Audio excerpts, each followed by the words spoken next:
Meus irmãos queridos, graça e paz. Eu quero saudar a todos os presentes, aqueles que nos acompanham através da transmissão, com a saudação da graça bendita do Senhor Jesus. O irmão Darley, quando na sua caminhada precisar de uma lembrança boa, lembre-se de todos esses irmãos que estão aqui com vocês nessa noite. Esses irmãos, de fato, valorizam sua conquista, estão nesse momento especial ao seu lado. E onde estão os nossos amigos nos momentos mais importantes das nossas vidas? Isso faz a diferença, meus irmãos. A palavra do Senhor nos exorta a se alegrar com os que se alegram, assim como devemos chorar com os que choram. Momentos felizes que são compartilhados. Meus irmãos, esse microfone hoje está com um pequeno zumbido, por isso eu vou substituir meu irmão Darley, por favor. Se não conseguir sanar esse problema, nós vamos substituir por outro. Está melhorando? Ficou melhor agora, né, meus irmãos? Graças a Deus. Abram comigo no livro de Daniel. Inicialmente eu vou ler apenas um versículo, o versículo 8 do capítulo 1.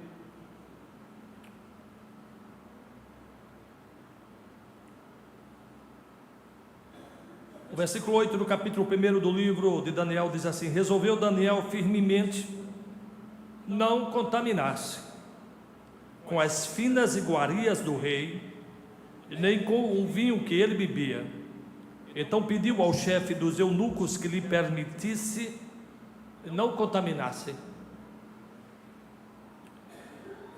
Algo precisamos perguntar, e a Bíblia tem a resposta para nós. Pode uma pessoa que aprende os conhecimentos deste mundo, se forma, recebe uma graduação, faz um mestrado, um doutorado, pode essa pessoa continuar crendo em Deus? Eu vou precisar de outro microfone mesmo, meus irmãos.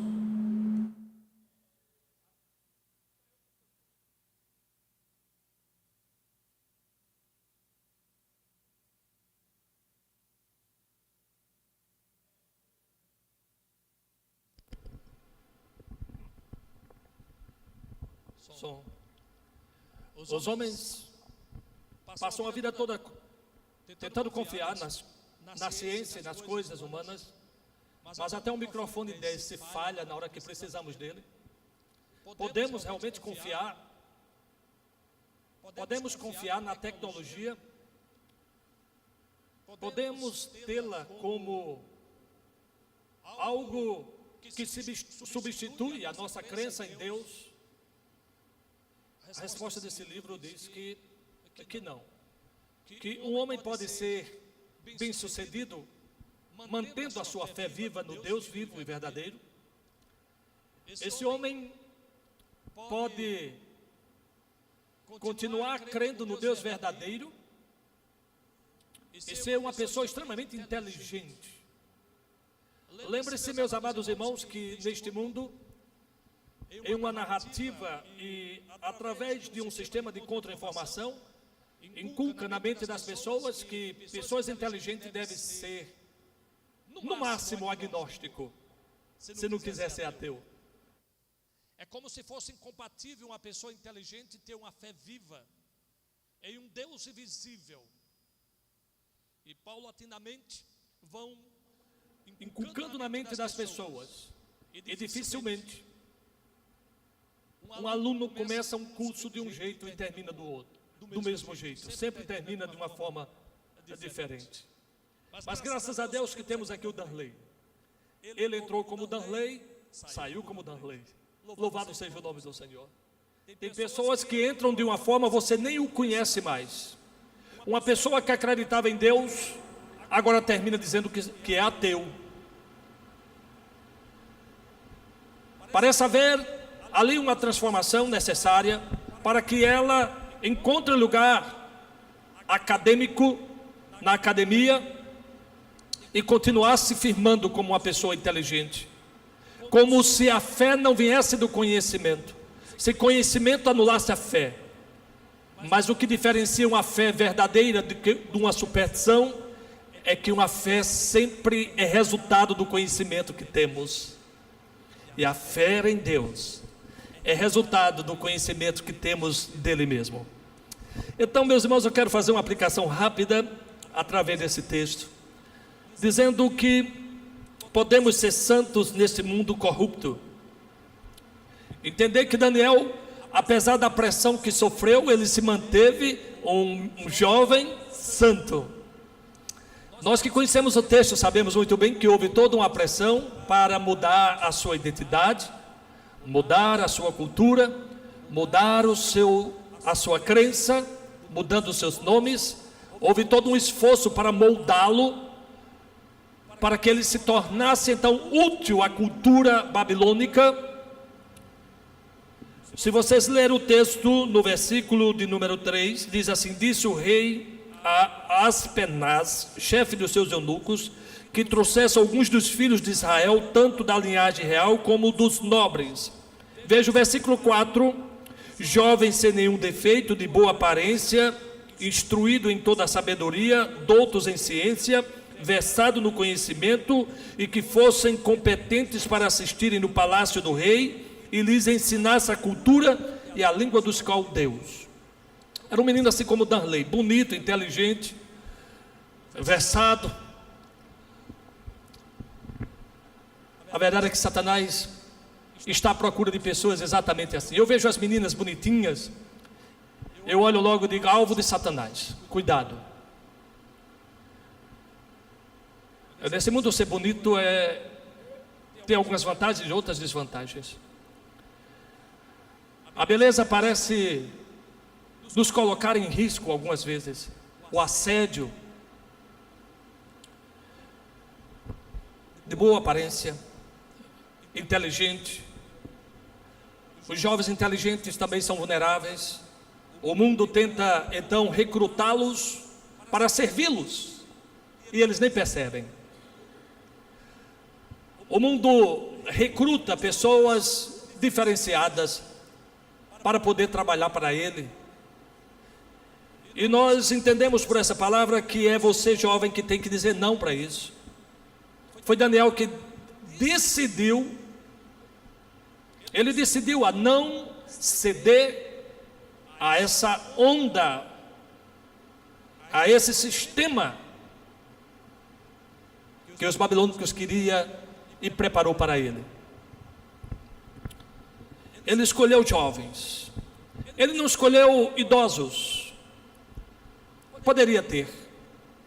Não quer dizer que os idosos não são inteligentes e não são bonitos,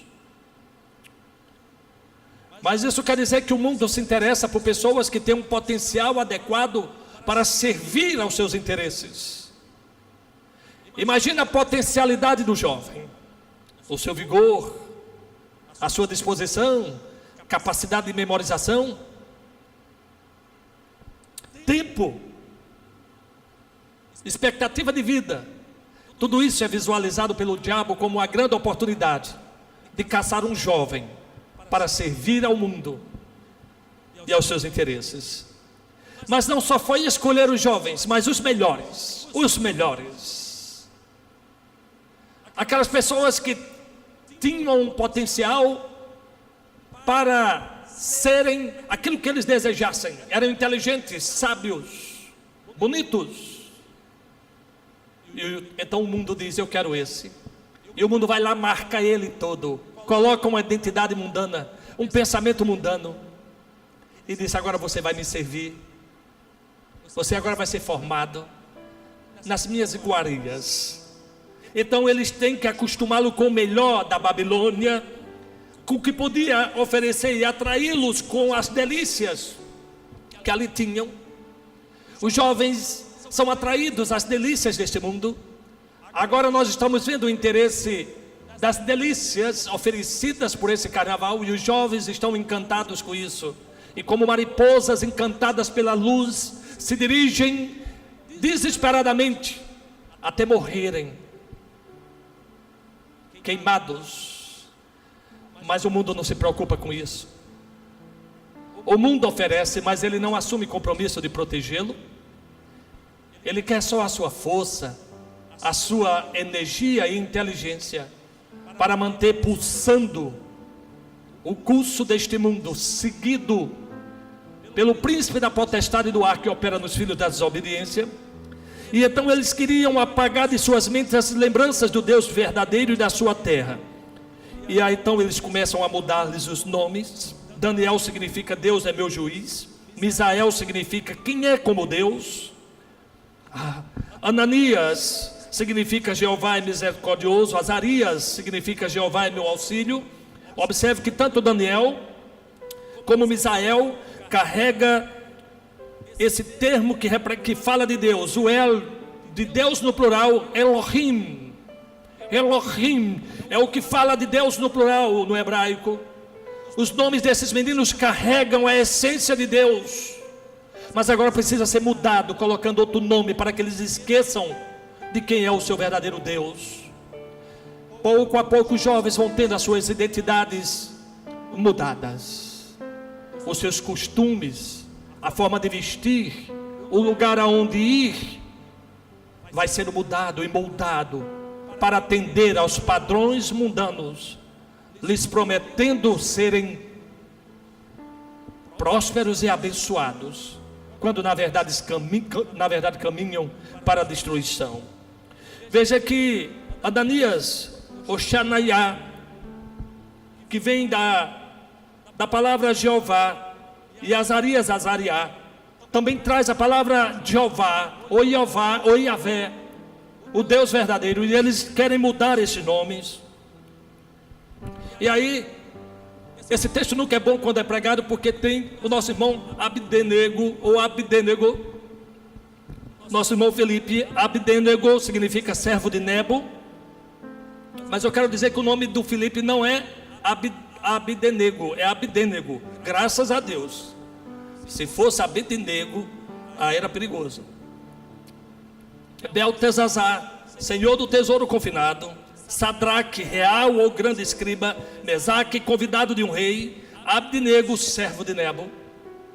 Então, nomes bonitos para desconfigurar ou reconfigurar a mente daqueles jovens, para que eles perdessem a sua identidade.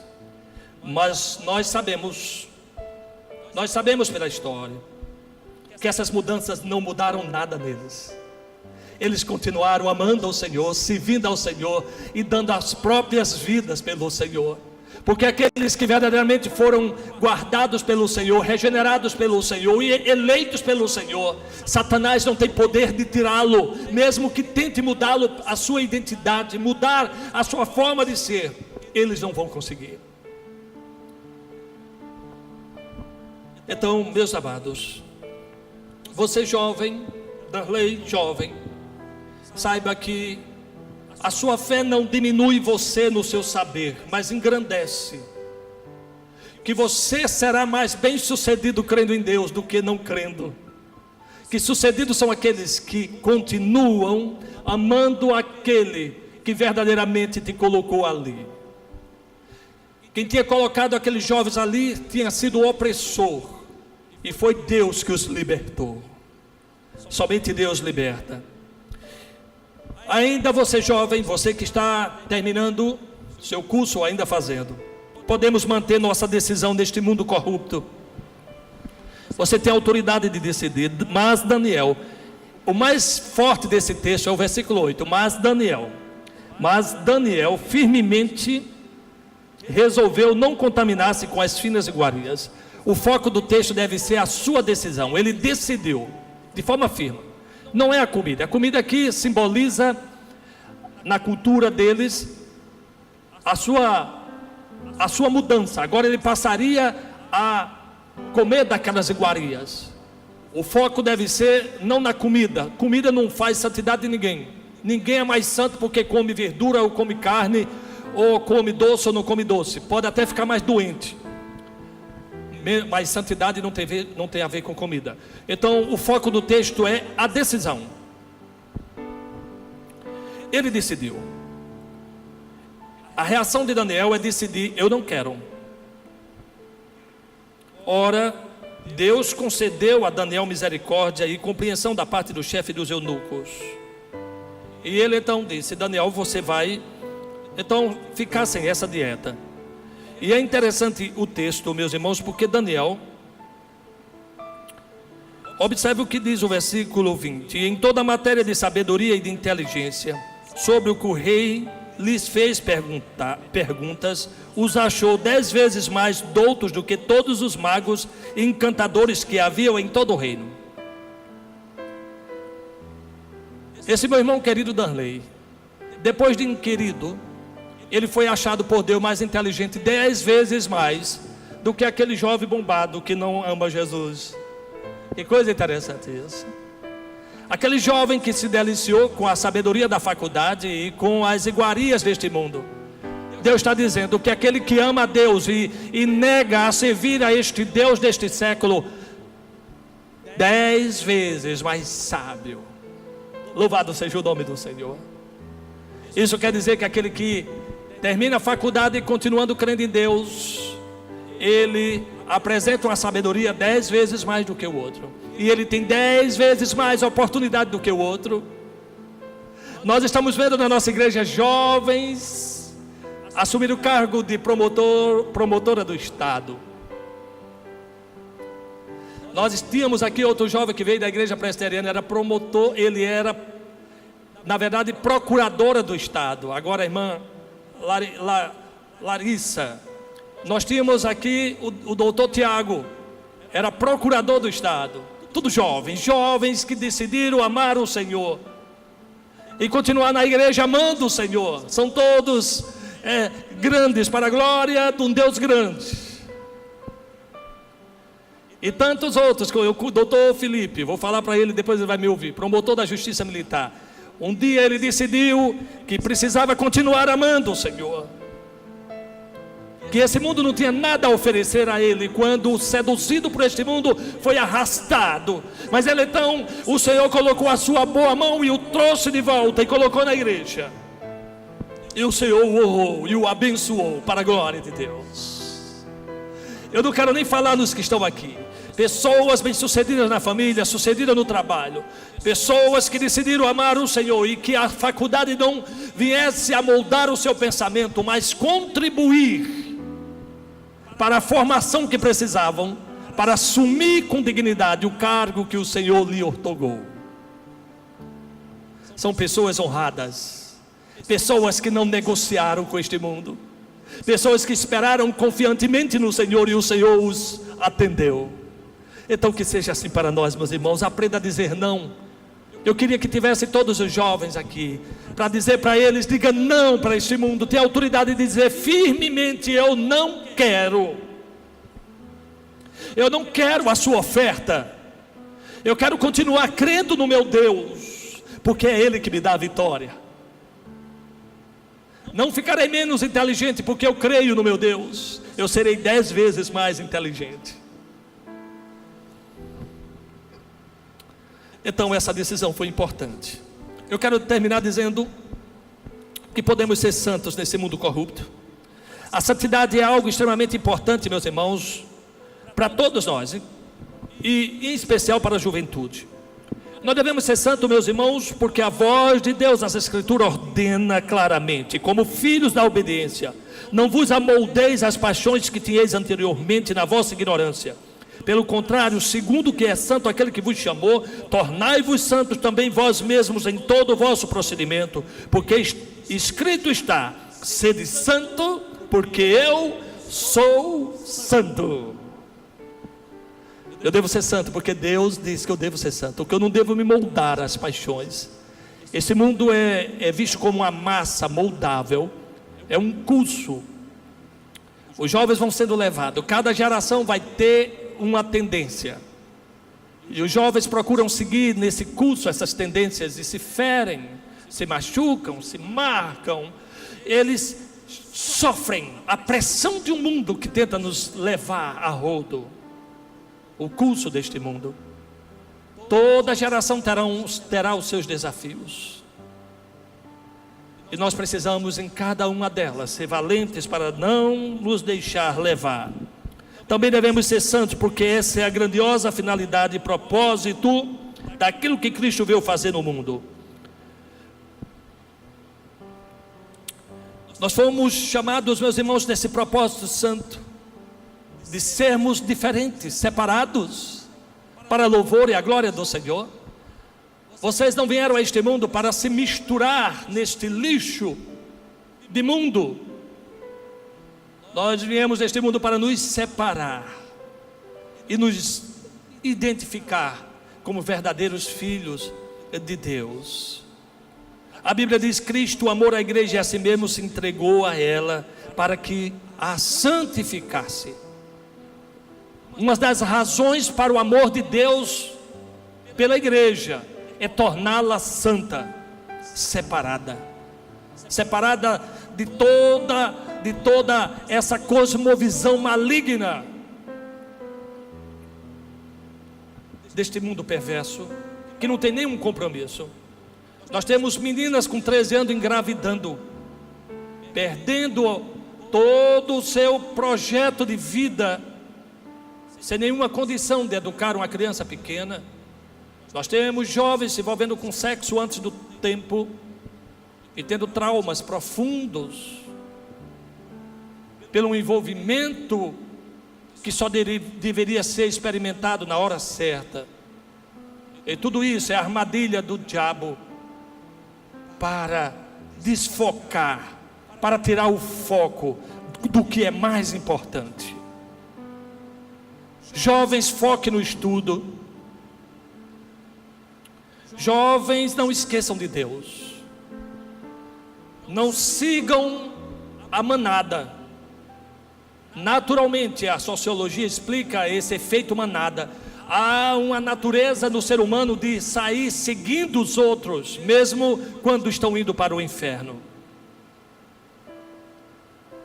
Eu vi um jovem da igreja envolvido no efeito manada lá em Brasília, no metrô. Os colegas deles entraram no metrô, tiraram o extintor da parede e saíram usando o extintor. E depois eu fui informado que o jovem tinha sido detido. Eu depois fui conversar com ele, eu disse: meu filho, como é que você se envolve numa coisa dessa? Ele disse: simplesmente, pastor, eu não sei. Quando eu me vi, quando eu percebi, eu já estava fazendo aquilo que eles faziam também. É preciso cuidado para se separar. Devemos ser santos, meus irmãos, porque é a única evidência segura de que possuímos a fé salvadora em nosso Senhor Jesus Cristo. O diabo também crê e estremece. Ter a fé do demônio não serve para nada. Só aqueles que verdadeiramente valorizam a santidade revelam a verdadeira fé salvífica, que Tiago chama de fé viva e operosa. Porque ter fé, muitos têm, inclusive os demônios. E a Bíblia diz que eles tremem. Então é preciso ter cuidado. Eu quero dizer esse último ponto, meus irmãos, dentro do tema que os jovens precisam ser santos. É porque quando eu não sou santo, eu firo as outras pessoas. Aliás, é uma coisa que eu tenho me impressionado na nossa região, é a falta de bondade, a falta de santidade, a falta de piedade, de pessoas piedosas, amorosas, santas, diferentes. Muitas vezes somos ofendidos gratuitamente, sem motivo. As pessoas machucam, as pessoas ferem, e traz sofrimento, traz pensamentos de frustração. Mas por que isso? Falta de santidade. O santo não fere, o santo cura. Quem é santo cura, quem não é santo fere. Então eu preciso ter em mente, se eu não quero ferir o meu amigo, se eu não quero ferir a minha esposa, se eu não quero ferir o meu irmão, eu preciso ser santo. E nos namoros, nada mais fere do que falta de santidade. Eu já acompanhei muitos casos de feridas profundas produzidas por irmãos,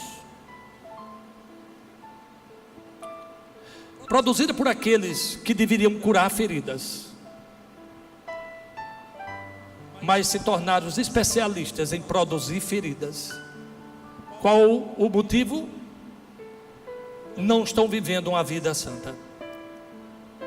Só a vida santa faz com que eu deixe de ferir as pessoas e amá-las e cuidar.